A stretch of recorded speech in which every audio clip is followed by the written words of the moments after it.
All right. So hopefully we have here a good recording to share for our spring feedback session 2026.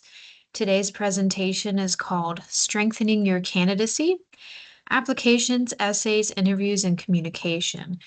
So likely if you are watching this recording right now, you maybe didn't get accepted to medics during round one, or perhaps you didn't get accepted prior or following round two. We're going to talk both about our application process and interview process, tips on how to be successful moving forward, both in reapplying to medics in the future or applying to other professional and academic opportunities.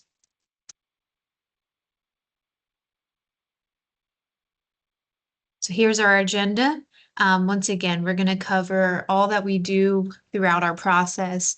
So not only what you see as a student applying to MEDEX, but how we as staff actually select students, what criteria we are looking at, and really how to be successful both in writing your essays and when you are in your interview. At the very end of this presentation, we're going to talk about the top 10, and that will make a lot more sense when we get there. But essentially, it's top 10 tips or top 10 things you need to know or do to be successful, whether applying to MEDEX or applying to another opportunity. So, if you haven't already seen our MEDEX staff, hopefully you have, whether through a presentation given at your school, or maybe you did interview with us and you met half of our team. But if you're unfamiliar, this is our group. Al Squire is our executive director. Cassandra Alexander is our program manager. Sharon Clark is the Midlands program coordinator. And as of right now, I am the upstate program coordinator, Tori. So, application review process, how do we actually evaluate applications? So, this year we had close to 400 applications. We have to have some fair system of reviewing everybody. So, we're going to dive into how do we do that. First and foremost, did you complete the whole application by the deadline? I did my very best to send reminder emails to students. If maybe you hit submit, but you were missing one letter of recommendation, just because I know the amount of work that you pour into your applications. I never want one letter of recommendation, written on someone else's behalf to be the reason that you aren't accepted or aren't even interviewed, because your application is incomplete. So, knowing that you have a complete application is pretty much part one. If your application was incomplete, then I couldn't even consider it, and it was on automatic decline, unfortunately. But just to review, you did need two letters of recommendation submitted by the deadline, and submitted appropriately. I will note I had several people reach out to me, saying that their letter writer had submitted by the deadline, but for some reason it wasn't showing up in Interfolio and there was a mistake. Mistakes happen. Interfolio is not perfect, and we know that. So, whenever that did happen and it came across my email, we just had the letter writer send in a screenshot proving that they submitted on time, and then that application was considered complete. So if there's ever an issue where you think everything was there and, maybe it was marked by us as incomplete or marked by Interfolio rather as incomplete, you're always welcome to email us. Please do so though before the deadline.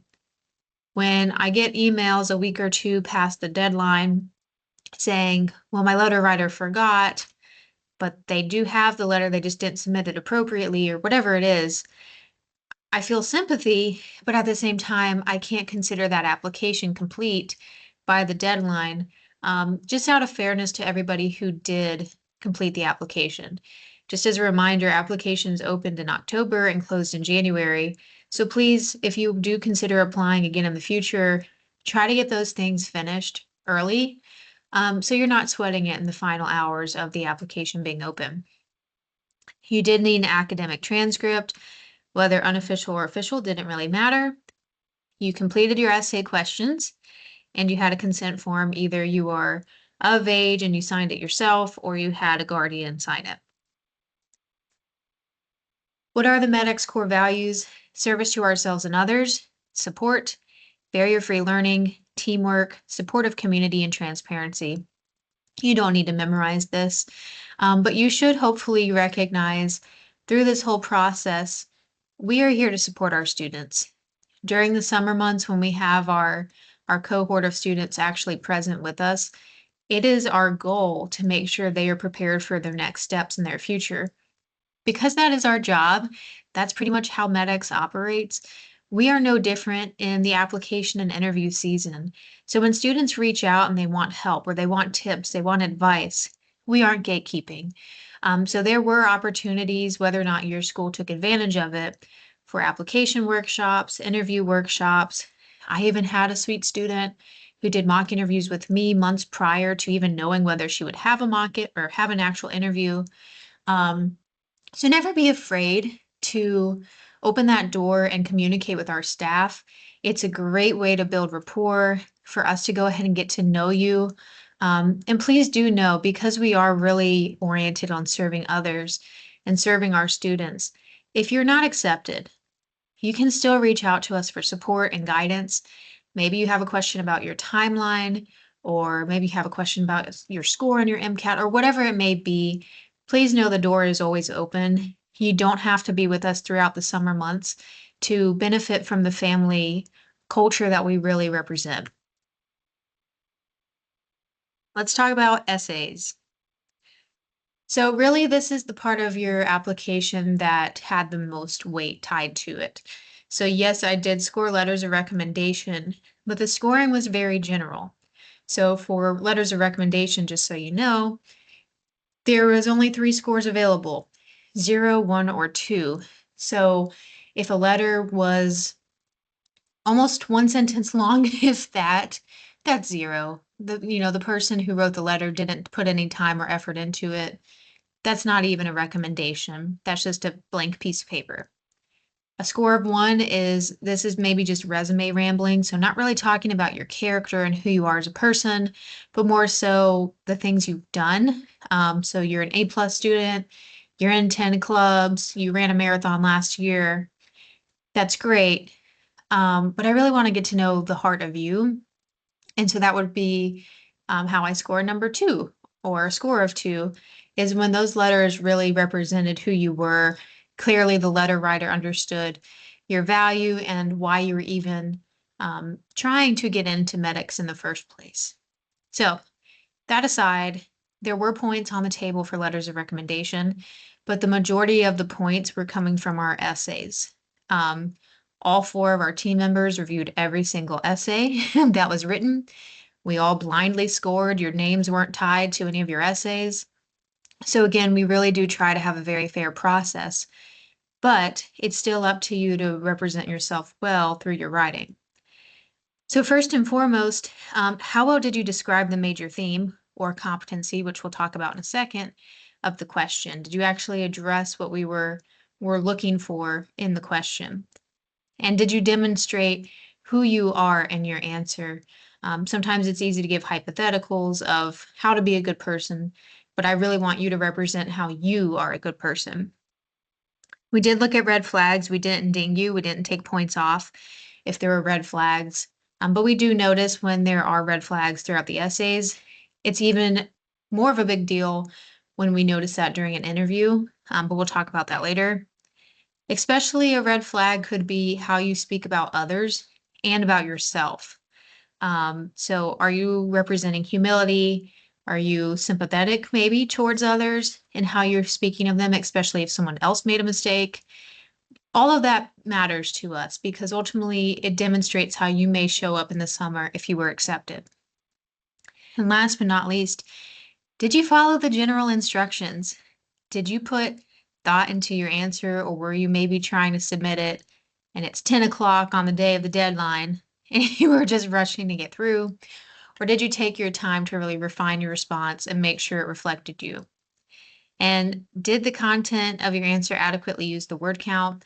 I believe there was a 500 word limit. You did not have to use all of that space, but it was available for your use if you needed it. We'll talk in a minute about how, really it's the quality of your writing, not the quantity. So I referenced core competencies in the previous slide. So the AAMC actually has 15 core competencies.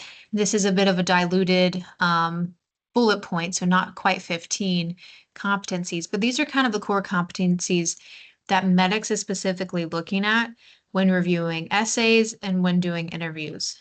So are you reliable and dependable? Are you culturally competent? Do you possess social skills? Are you able to critically think? Do you have the capacity for improvement, the ability to work in teams? Are you resilient and adaptable? Are you service oriented, ethically responsible, and able to communicate well? So, all of those things we were really looking at. With this in mind, you can take any of our essay questions or almost any interview question if you were to remember them and tie them to a specific core competency. Why does that matter? Sometimes students get really anxious about how do I even answer this question? What are they looking for from me? If you understand that the reason we're asking the question is because we're looking for a specific competency for you to possess, then you kind of have a direction of, oh, that's the competency I need to represent in my writing. I need to tie in an example of how I represent that competency or possess that competency. And there you go. It sounds simple. I know it takes a lot more work than that. But just so you understand the brain side of it on the medic side, the staff side, that's how we're formulating our questions. Red flags would be entitlement, lack of professionalism, coldness, overconfidence, emotional naivety, being disrespectful, unwilling to grow or improve. Or once again, it's kind of a red flag if you threw together essay responses. If there are tons of grammatical errors, that matters to us. We're not looking for you to be, Shakespeare by any means, but also we want to make sure you took the time to adequately review what you wrote and making sure that it's professional. And it's not really professional when I have it in a document and there are tons of underlined words and areas of a sentence structure that are not really English. It doesn't flow, it doesn't make much sense. If I have to read your essay more than once just to understand it, that's a red flag. So here's an example of a high school essay from this year's application. How will you contribute to the Medix learning environment and engage with the students around you? How will these strategies help you maintain focus and remain present through the 40-hour week? So you can see we have some bullet points down below that you can reference. And you could save this in the future if you are wanting to apply again.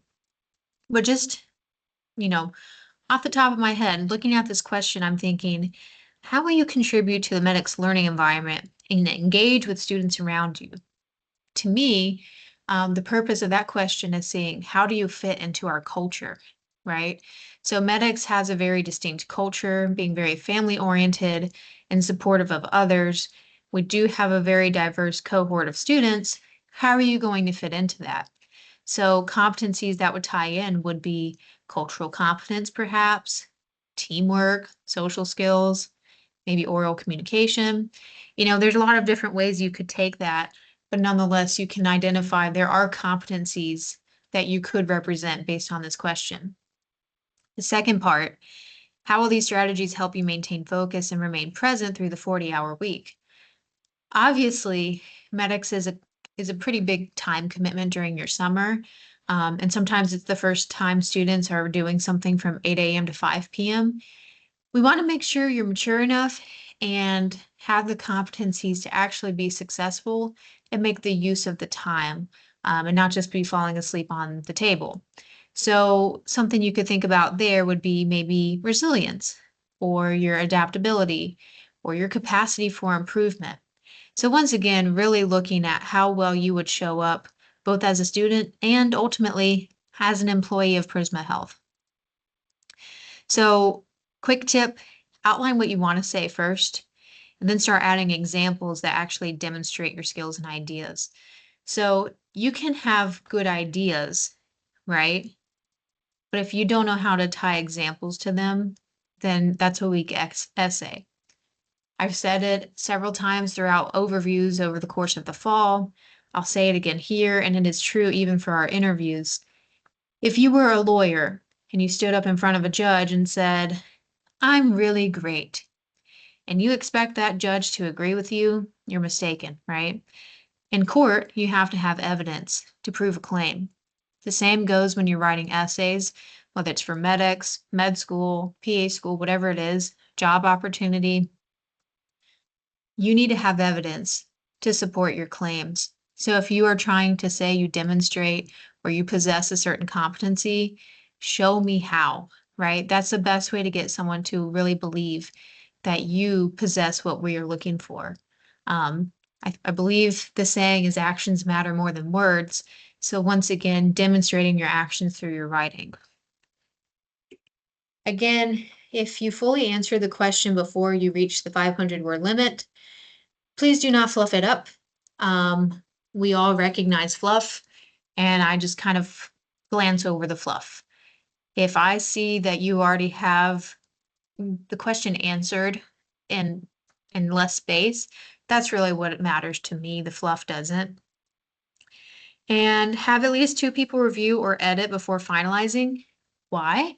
Not because you're not competent, but rather because sometimes our storytelling is very biased.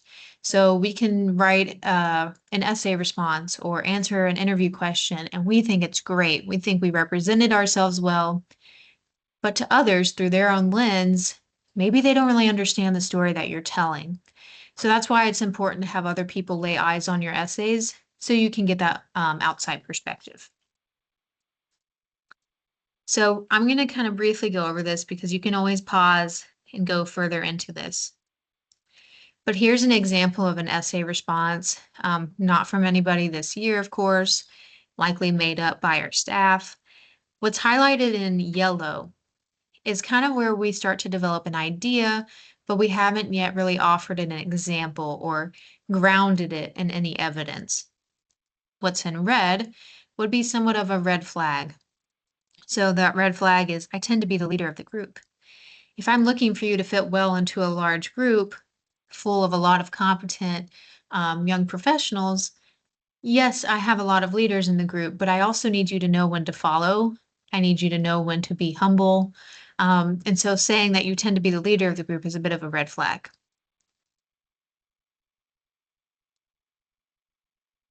So here's our edited version of the essay response. Again, if you need to pause and read through it, the green represents kind of extending the answer a little more, giving me more evidence to support your claim.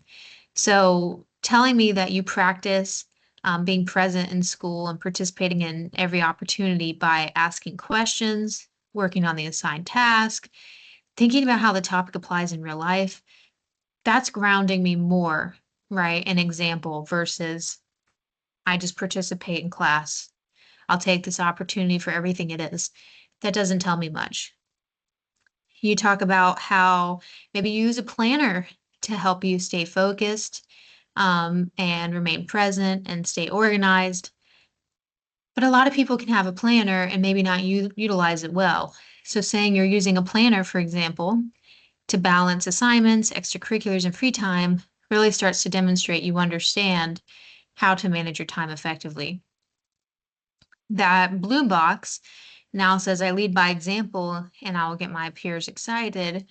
That's a lot more encouraging to read because I know you know how to function in a team setting. So again, take the time to thoroughly review these.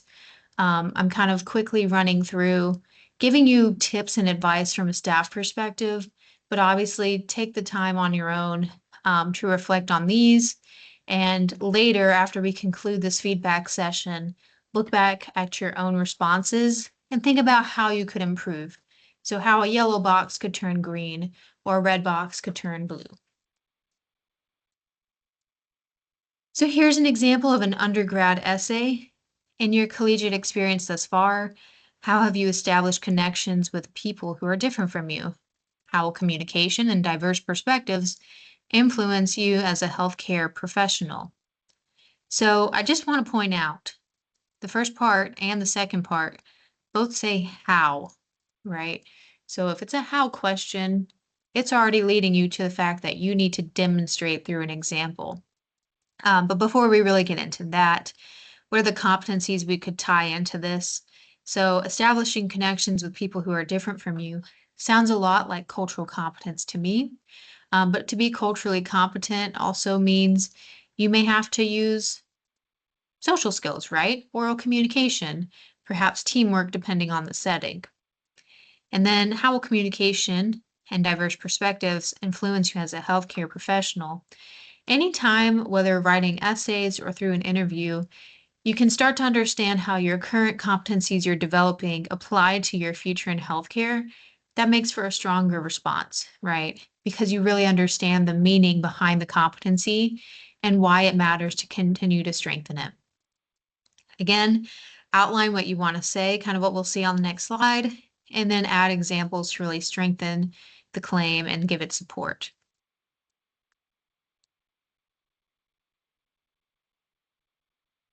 So in the beginning here, let's point out some things.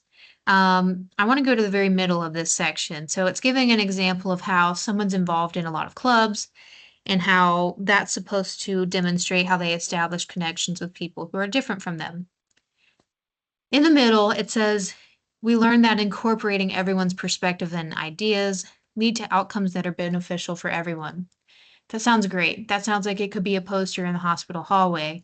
But the more we can actually demonstrate how you made that happen, the better, right? And that goes for all the other areas that are yellow, such as I genuinely understand what the patient is saying. Well, how can you back that claim up? I improved my ability to communicate with new people. Again, show proof where you can.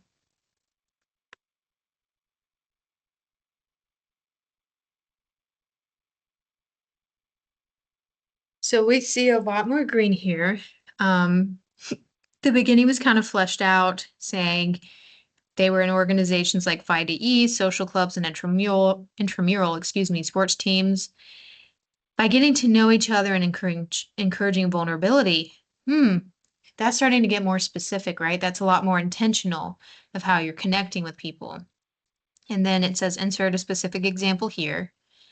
So it could be an example of a time in one of those clubs you met someone new and you encouraged vulnerability, maybe by being vulnerable yourself. I have learned the importance of active listening and asking questions. That's another great way to demonstrate how you build connections, right? Everybody does it different. So the more specific you can be to yourself, the better.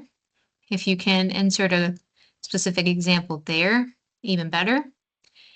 As a future provider, I want to gain my patients' trust and create lasting relationships. That's a lot more powerful than saying you know the importance of communication with patients.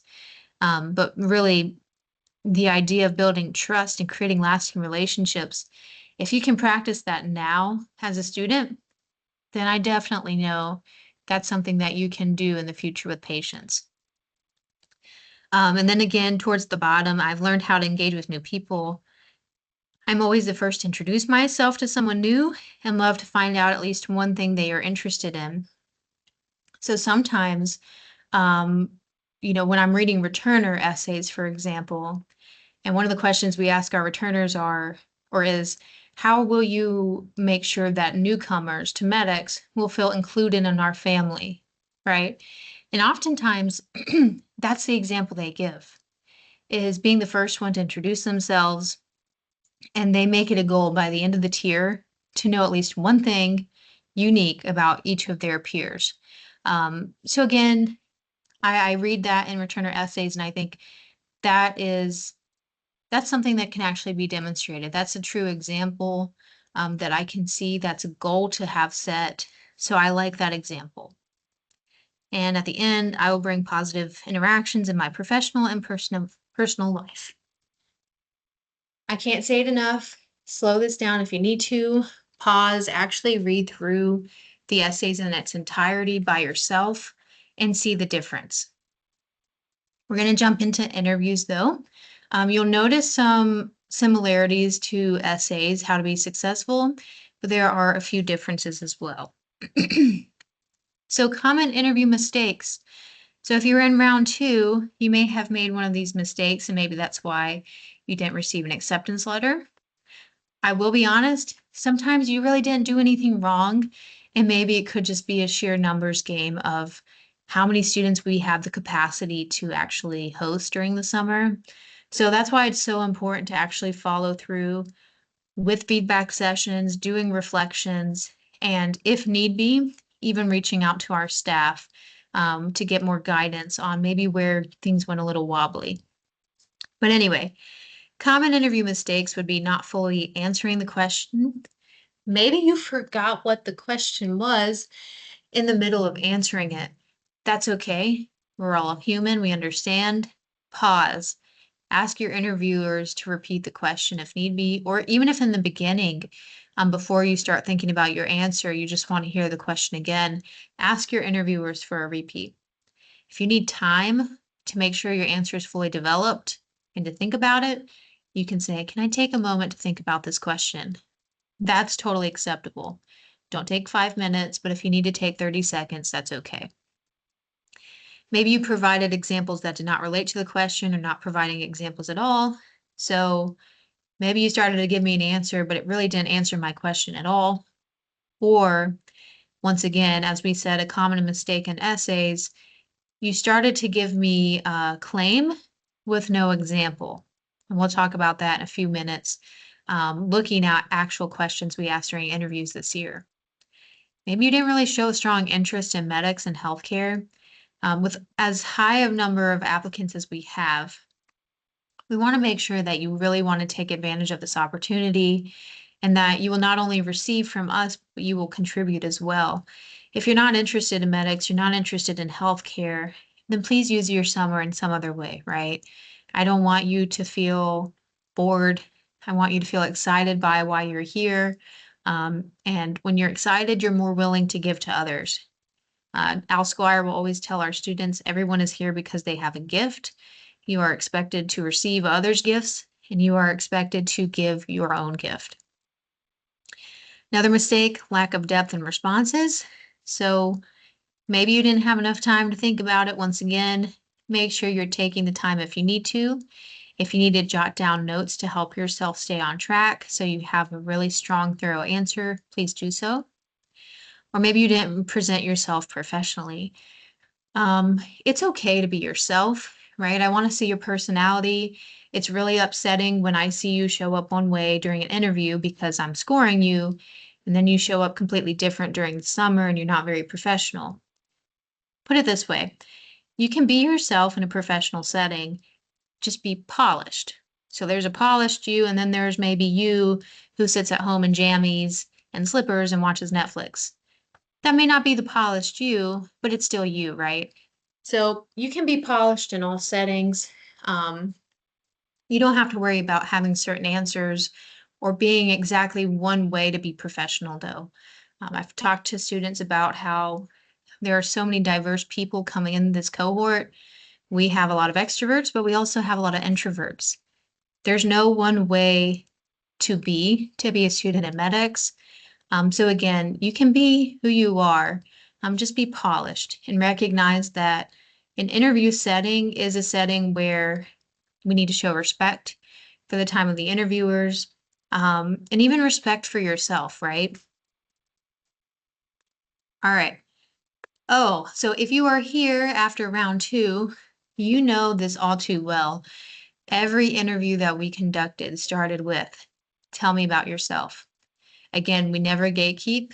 If someone were to ask me, in a school setting, what are some questions I should prepare for? Tell me about yourself is a question I will always coach a student on.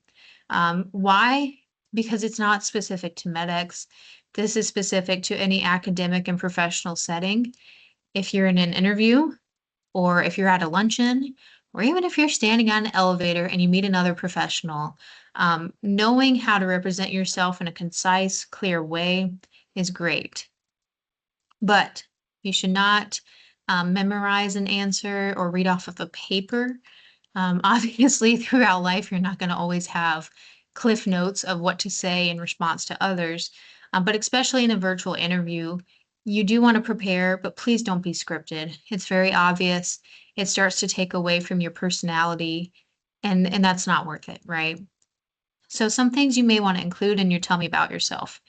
It's very comfortable to say, "Hi, my name is Tori. I'm a senior at Clemson University majoring in health science." Not actually, I graduated years ago, but I hear that all the time, right? And that's fine. That's our comfort zone. Sometimes students stop there though, and that's not enough. Tell me about yourself should really include what extracurriculars you're doing, hobbies you have, any fun facts. So sometimes I would learn through interviews that maybe they have four siblings, or maybe there's a 10-year age gap between them and their sibling, or they have a cat named whatever. Like, I love to hear those fun facts as long as we're not taking 5 minutes to do tell me about yourself. I love to get to know who you are as a person. It brings a lot of character and life into the interview. And of course, if you can tie it all together to why you're interested in medics and why healthcare, even better. So, answering questions use ears. You could apply this to essay questions as well, but for the purposes of today, we're going to use this as a reference for our interview questions. So, EARS is an acronym we use every year for our students, coaching throughout the summer, coaching year round. It stands for experience or example, action, results, skills, or strengths. So, once again, if I were to ask you, tell me about a time you witnessed someone being dishonest. What did you learn about integrity? That was a high school application question, actually. But if I were to have made that an interview question, the way to approach it, I prompted by saying, tell me about a time. So you should know to use a specific example or experience. However, if I don't say, tell me about a time, still give me an example. Okay. So we give an example of maybe a time we witnessed someone being dishonest. Action or A would be, what did you do about it? You either did something really good and heroic in that setting, or maybe you didn't speak up at all. Here's a really quick sidebar. Sometimes we learn the best lessons when we do something wrong. So don't feel like you have to be exemplifying perfection in an interview or in um, essay responses. As long as you can thoroughly reflect on something maybe you didn't do quite right or you would want to do better in the future, that's okay. Just have the reflection. So again, E, I saw someone being dishonest. This is what happened. A, action. This is what I did in that setting, good or bad. R, what happened, results based off of my actions. And S, what did I learn? Did I learn the value of integrity because I upheld it? Did I learn the value of integrity because I didn't, but later reflected and realized how important it is? If you can tie that even further to say the importance of integrity in healthcare, then you start to realize how, maybe I failed in this one small situation, but I'm going to do better in the future because those small situations aren't okay to have in healthcare, right?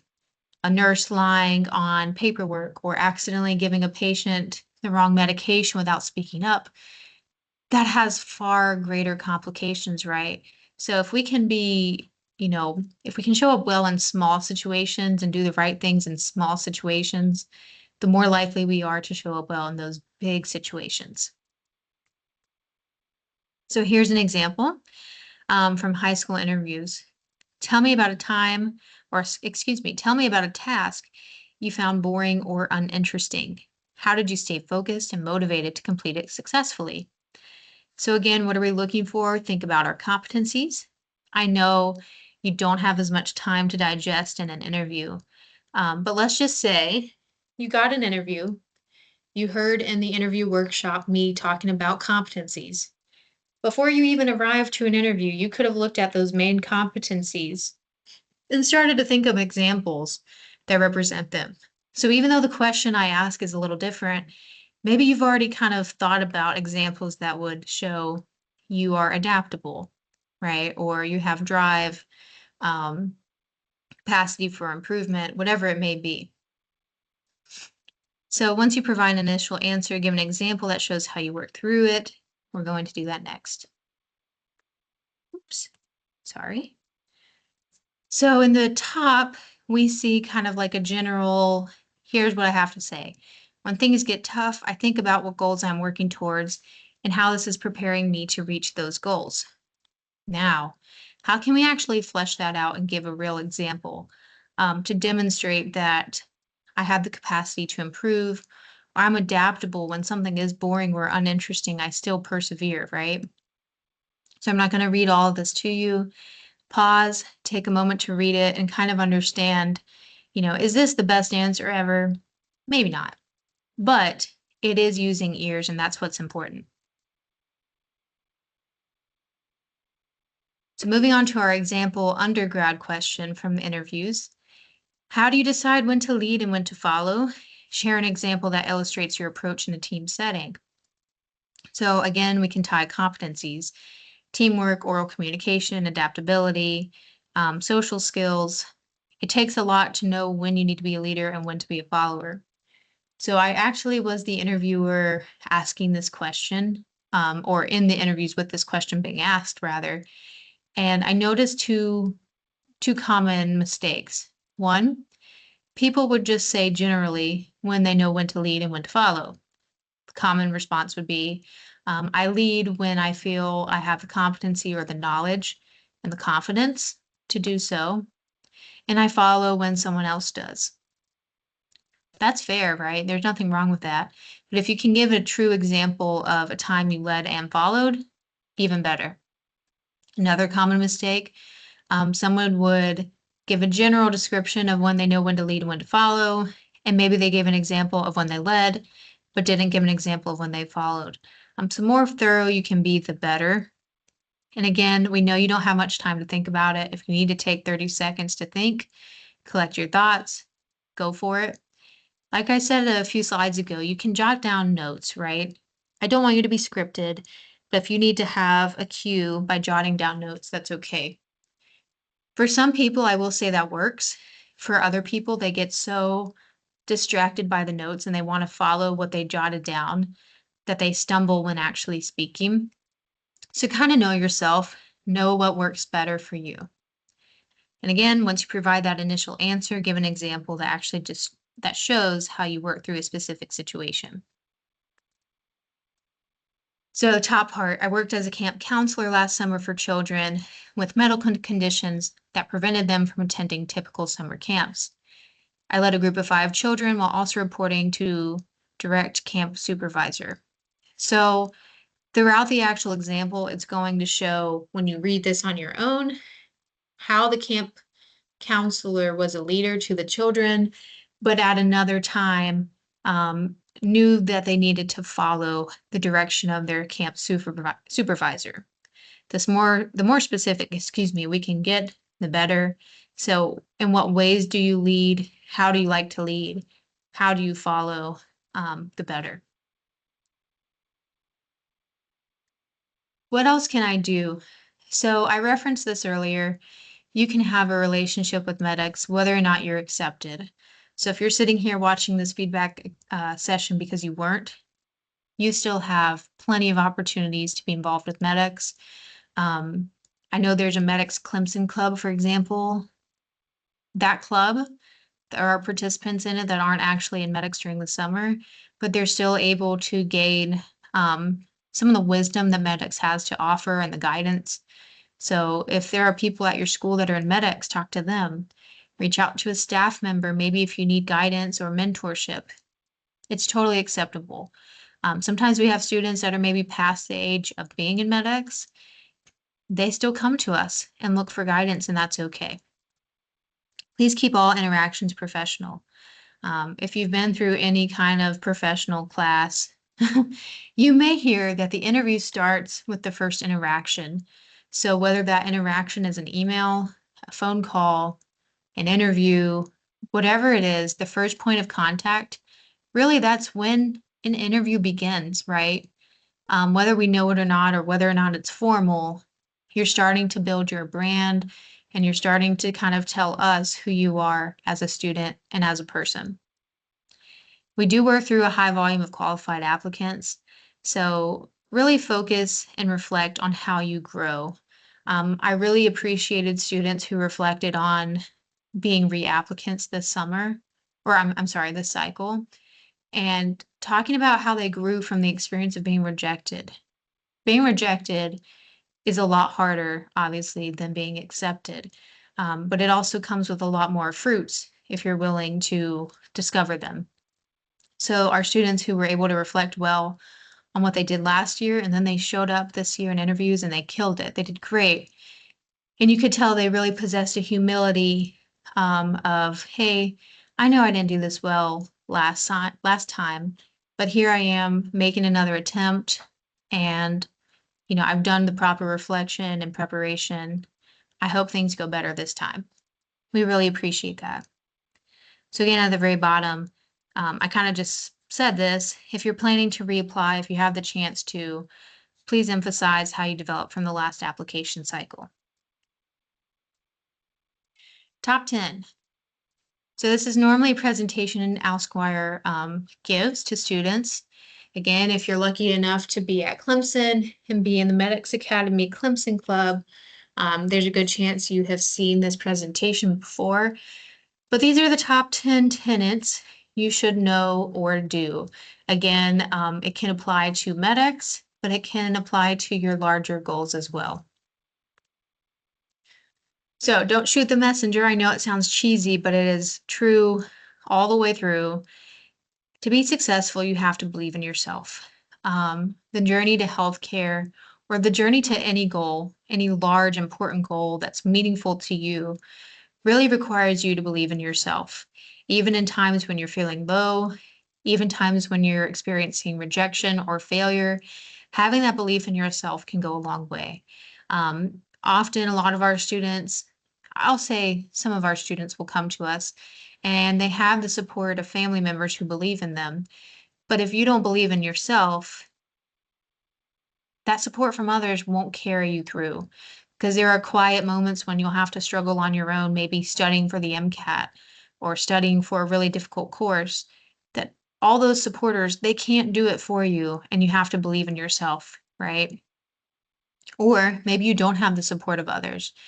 Maybe you're kind of paving a new path for your family and you're the first one doing this, first one trying to be in healthcare. They don't really understand. You have to have that belief in yourself. And I would say it's also important to advocate for yourself as well. So if you have this belief that I can do it, it may not be perfect, it may not be a straight path, but I can do it. Know that you should also advocate for yourself, because you are worthy of advocating for yourself and receiving support, whether it's from someone you're related to, or it's someone at Medics, or someone else that you look up to as a mentor. Next is you. What does this mean? So essentially, you are a brand. Um, how you represent yourself, once again, on social media or in person in an interview versus in the summer, even, to be quite honest, versus when you're eating lunch with your peers at Max, please be consistent. It's really disheartening when someone is very professional in front of us, and then we see them in another setting and they're a mess. They are a hot mess. I question their values and their character because it's inconsistent. Be consistent. One good tip, because we are in an age of a lot of social media, one way to control being consistent is making sure that everything on social media aligns with how you want to represent yourself professionally.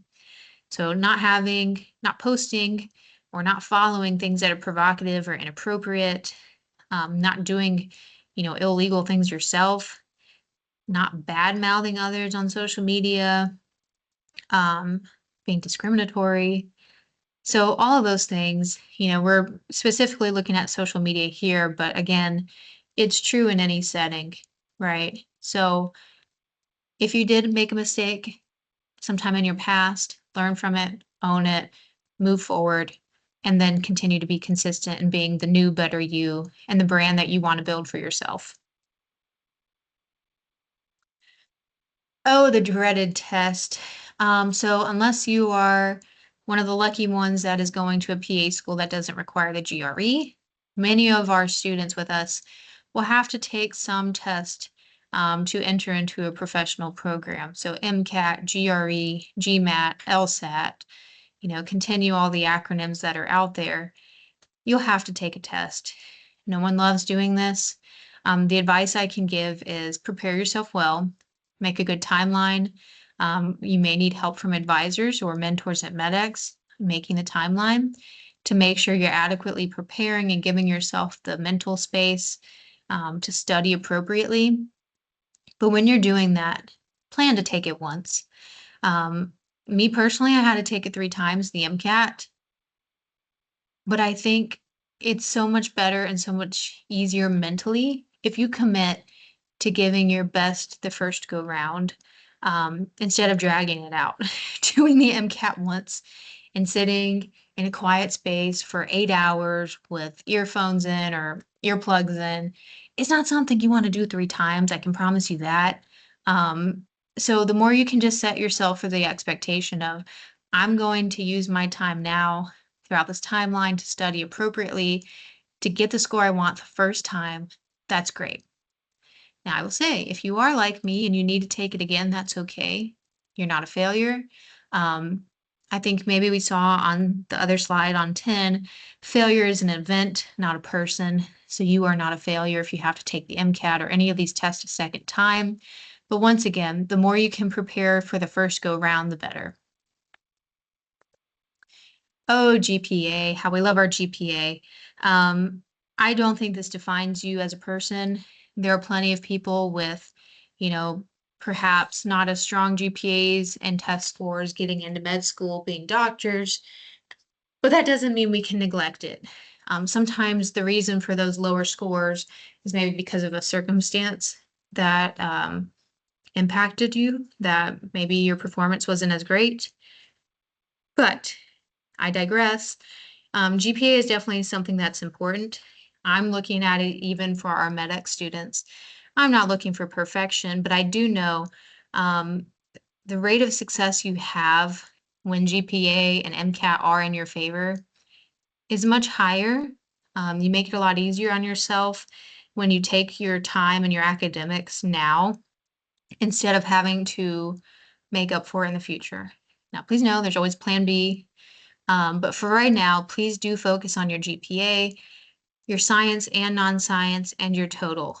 So your total GPA may look great, but maybe your non-science courses are the reason it looks great and you're really struggling in your science courses.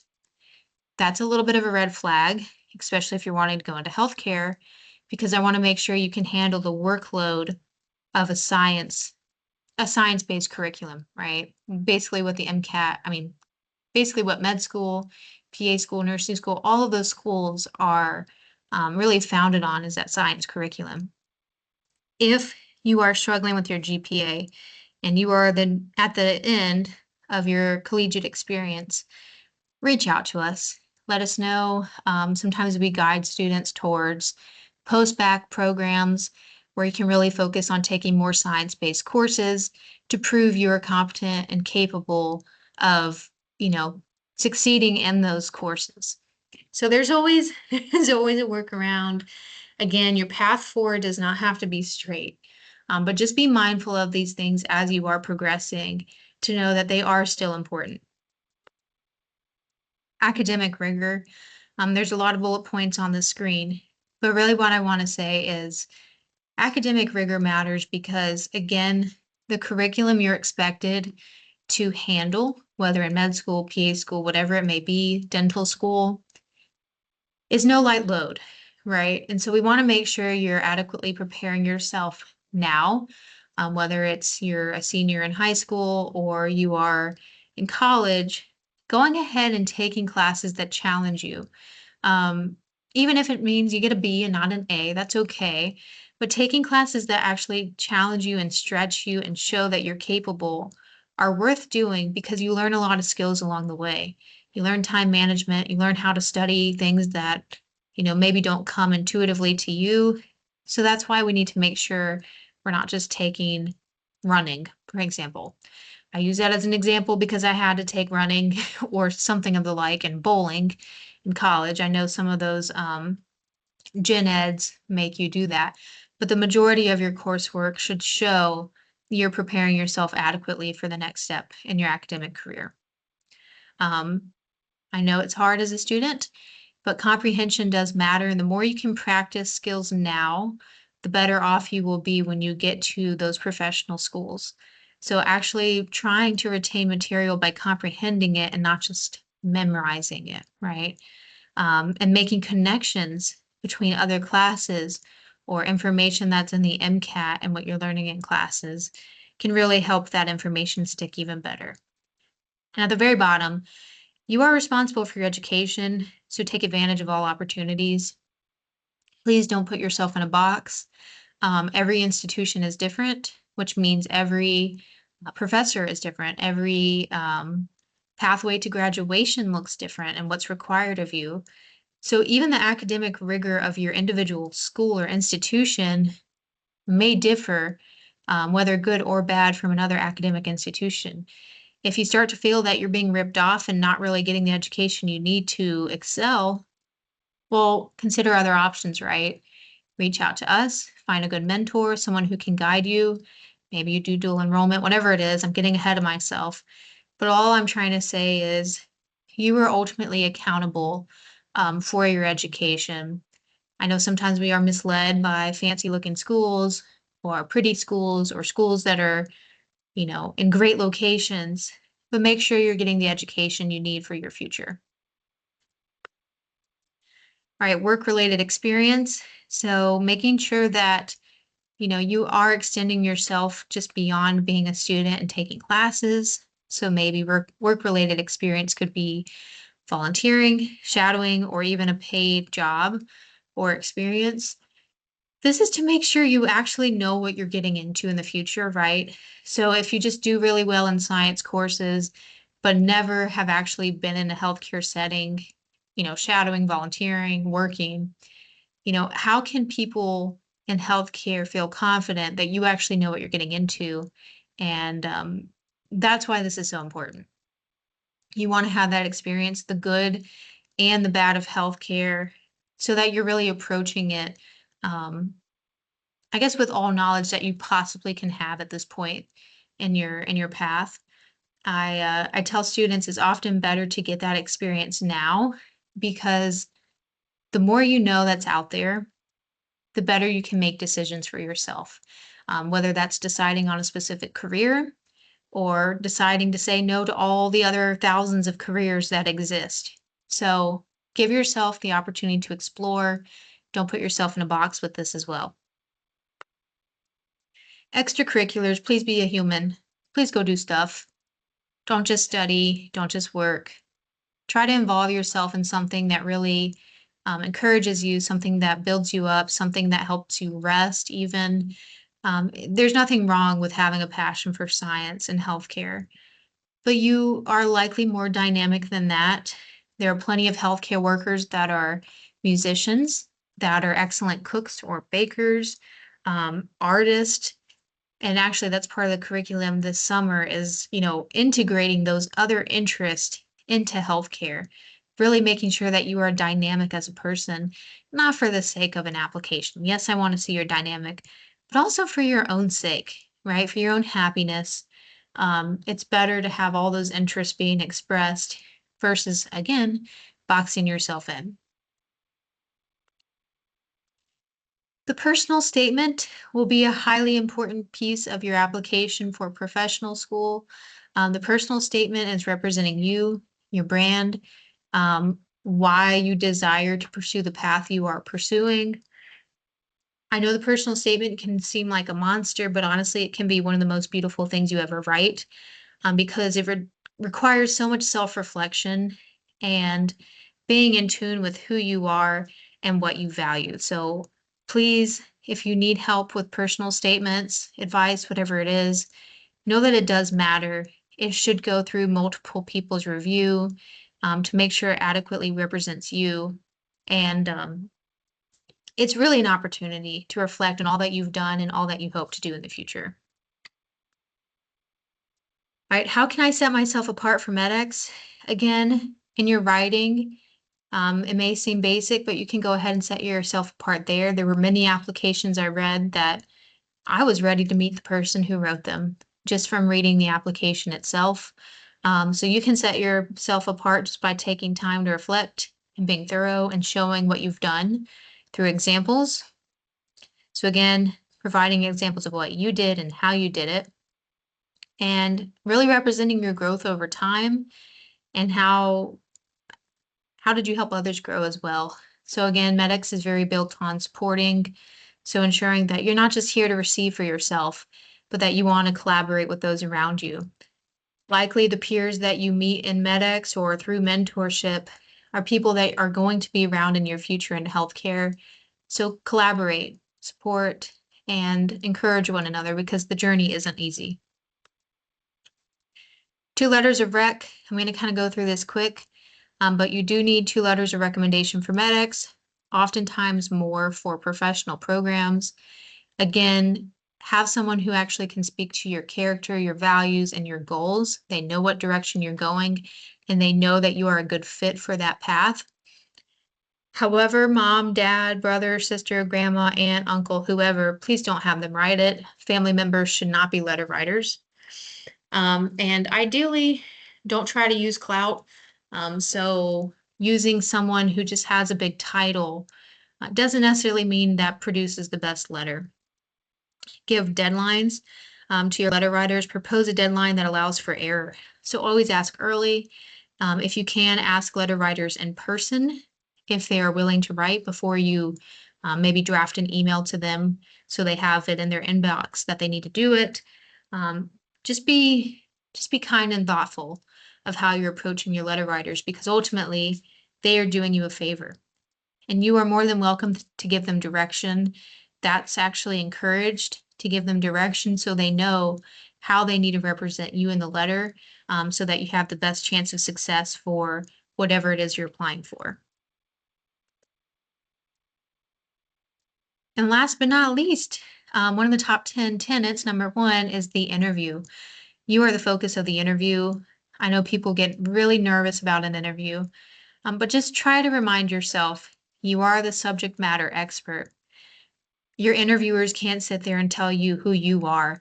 Your job is to sit there and tell them who you are, respectfully, but to tell them who you are, why you are a good fit for the program, the competencies you possess, representing yourself and your brand well, and then last but not least, making sure you're demonstrating how you would add value to the program. Because again, people are brought into new settings because someone else recognizes they're going to contribute well, right? They're going to add value and worth to whatever setting or program they're involved in. And that's why you become more desirable, right? When you know that you have value and will add value and you represent that well, people want that, right? We want collaboration. We want diverse experiences. And that's all up to you to represent it. It's a heavy weight to carry, but if you do the proper reflection and preparation, you can do it. Again, number 10, believe in yourself. We believe in you. That's why we're here to support you. You can do all of this. So before you can, consider reaching out to staff for individualized feedback, take the time, maybe pause the video wherever you needed to, assess the top 10 and how they relate to you and where you stand in relation to each of those points. Maybe there are areas of improvement. There's always areas of improvement no matter where you are in your journey. And after you do the reflection portion after this video, then you're welcome to email our staff to set up an individualized feedback session. We really appreciate you taking the time to apply, or possibly interview for MEDX Academy, and watching this feedback session. I hope it was helpful. I hope there was some insight gained throughout this. We could have spent probably 2 or more hours going through it more meticulously, but I wanted to respect everyone's time. So thank you again. And if you have any questions, feel free to email us at macademy@prismahealth.org.